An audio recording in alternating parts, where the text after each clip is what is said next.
नमस्कार। आज बात करेंगे योग दर्शन, जिसमें हम पढ़ेंगे योग दर्शन में समाधिपाद की सूत्र। उससे पहले अपन देख लेते हैं कि वास्तव में योग का क्या अर्थ है और दर्शन का क्या अर्थ है। योग जो है ये 3 शब्दों से मिलकर बना है। युज समाधो यानी समाधि, युजिर योगे यानी जोड़ना, यानी उसका फल जोड़ का एक दूसरे के विचारधाराओं को जोड़ के मन के विचारों को जोड़ना, मन और तन आंतरिक क्रियाओं को जोड़कर एक अनुशासन रूप से उस कार्य को करना।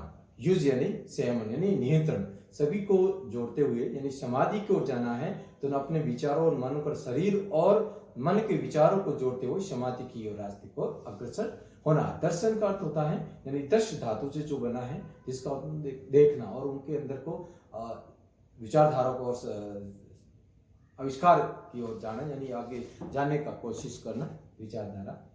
तो दर्शन जो है ये 2 प्रकार के होते हैं। दर्शन आप जैसे आप देखेंगे, आस्तिक दर्शन यानी ईश्वर पर विश्वास करता है, यहाँ आस्तिक एक नास्तिक। यहाँ ये अर्थ नहीं है कि जो ईश्वर मानता है वो, यहाँ मतलब वेदों की ओर जो जाता है यानी वेदों की विचारधारा को मानता है, वो क्या है आस्तिक। जो वेदों की विचारधारा में अपने विचार है, वेदों की विचारधारा को नहीं मानता, यानी आस्तिक जो है वो 6 प्रकार के दर्शन है। जो नास्तिक है वो 3 प्रकार के दर्शन है। जैसे मतलब दिया है, सबसे पहले न्याय दर्शन, वैशेषिक दर्शन और सांख्य दर्शन, योग दर्शन, मीमांसा दर्शन, वेदांत दर्शन यानी बुद्ध सूत्र।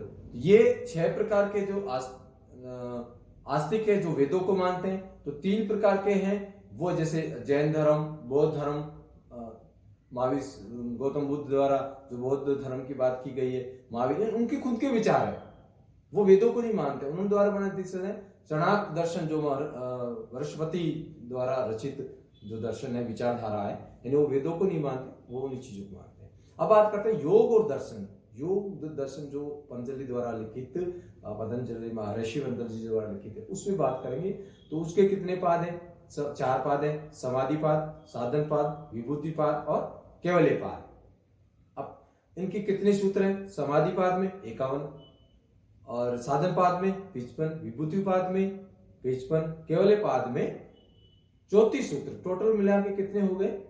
195 सूत्रों पे बातचीत करेंगे। तो एक एक सूत्र प्रतिदिन अपन देखेंगे, जो आपके नेट, जेआरएफ, वाईसीबी, एमए जो करता है उसमें लिए भी महत्वपूर्ण है। लेकिन इन चीजों को पढ़ना और उसके साथ साथ उन चीजों को जीवन में ग्रहण करना महत्वपूर्ण। इसलिए योग दर्शन हमारे जीवन में महत्वपूर्ण। हमारे डॉक्टर गुरुजी जो है सोमवीर आर्य जी ने हमारे उनकी सानिध्य में सीखा, और हम भी प्रयत्न करते हैं कि क्या वास्तव योग दर्शन क्या है। तो पहला सूत्र क्या है? अथ योगा अनुशासनम। अथ यानी अब अनुशासन के द्वारा समाधि की ओर जाना, यानी जो पहले सूत्र में देखिए क्या बात कही है कि अनुशासन के द्वारा समाधि की ओर जाना। अनुशासन होगा तो जीवन जो है वो उसमें आनंद में जीवन जी सकते हैं। बिना अनुशासन के इस भौतिक जीवन पे जीना मुश्किल जाता है। यानी समाधि को जाना तो था उसमें अनुशासन। मान लो आप रास्ते से जा रहे हैं तो रास्ते का अनुशासन हो गए, आप जो दिशाएं दी हुई है उनका पालन नहीं करेंगे, अगर लापरवाही जाएंगे तो रास्ता भूल जाएंगे। तो इस जीवन के रास्ते में, जीवन के रास्ते में काल में जीना है या आनंद मुक्त जीना है, तो उस चीज में अगर करना है तो आपको अनुशासन के अनुसार ही अपने जीवन को जीना और अपने जीवन के अनुसार भी पालन करना जरूरी है।